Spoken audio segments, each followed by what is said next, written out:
nós entendermos na prática como funciona isso que tem sido falado nesses vídeos, nós temos que entender que o trauma, ele é o efeito de uma circunstância em um indivíduo particular.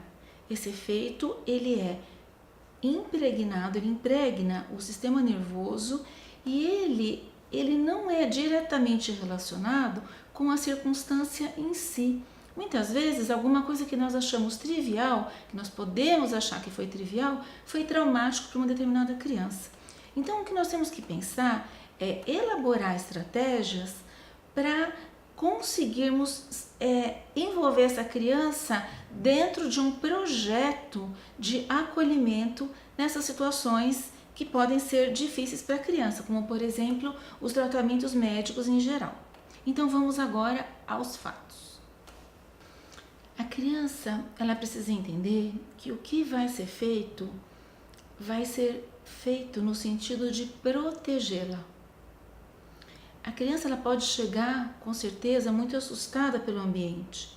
E mesmo que nós façamos um condicionamento, ela sempre vai ficar na retaguarda, não é?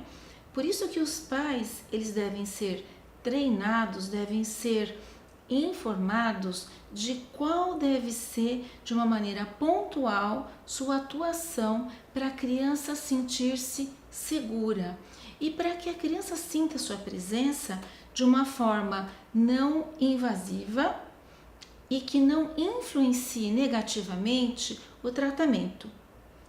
Muitas vezes a criança, escutando a voz dos pais, por exemplo, ela reforça a necessidade de que seja retirada daquela situação. Então, muitas vezes, a voz dos pais, por exemplo, tem que ser dimensionada para aquela situação. Então, o que a gente pode pensar agora como atuação dos pais? O que é importante dizer para esses pais?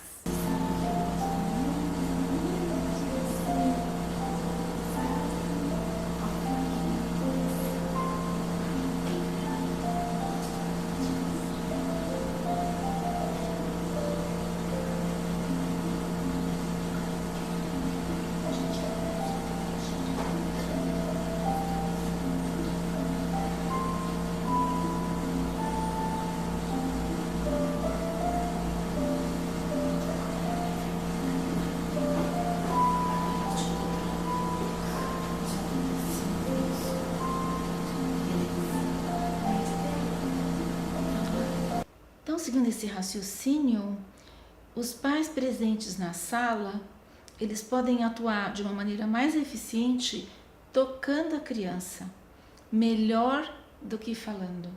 Então, eu particularmente tenho a minha técnica de posicionamento dos pais, então eu propicio posições em que os pais podem tocar esta criança. Outra questão importante a ser colocada agora é que o canto ou a emissão de sons pelos pais é melhor do que a fala. Então, a criança vai se sentir mais protegida, ela vai se sentir mais calma na medida em que ela escute a voz dos pais, não direcionada para uma fala de consolo, mas sim, por exemplo, para uma música. E aqui também é importante notar que esse contato físico, o toque, ele pode ser traduzido também na maneira, no posicionamento que a criança reconheça, perceba a respiração dos pais. Então, esses são 3 pontos importantíssimos para dar segurança para a criança durante o atendimento.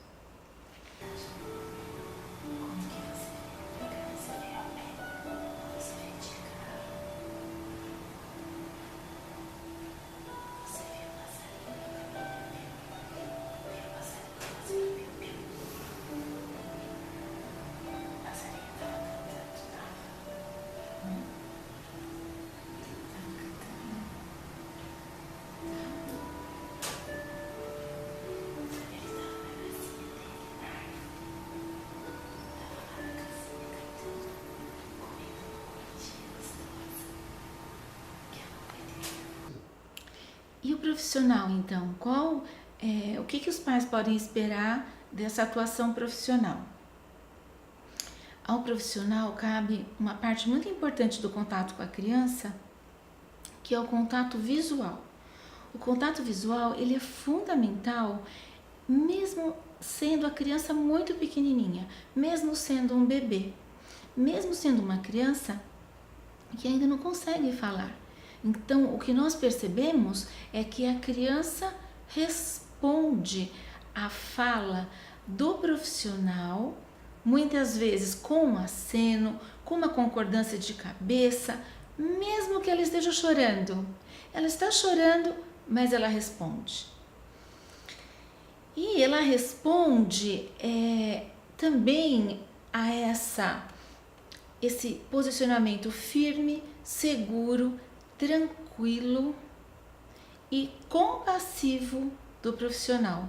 Então a criança ela tem que reconhecer tudo isso ao mesmo tempo naquele profissional que está ali muito próximo dela. É isso que vai fazer uma grande diferença na resposta que a criança dá ao término do tratamento. E aí aquela resposta, aquela pergunta que todo mundo faz, mas não vai ficar traumatizado? Se nós, além de tudo que nós ainda vamos falar, mas se nós ficarmos atentos a esses aspectos, com certeza o resultado vai ser esse que vocês veem em fotos, em filmes que nós postamos.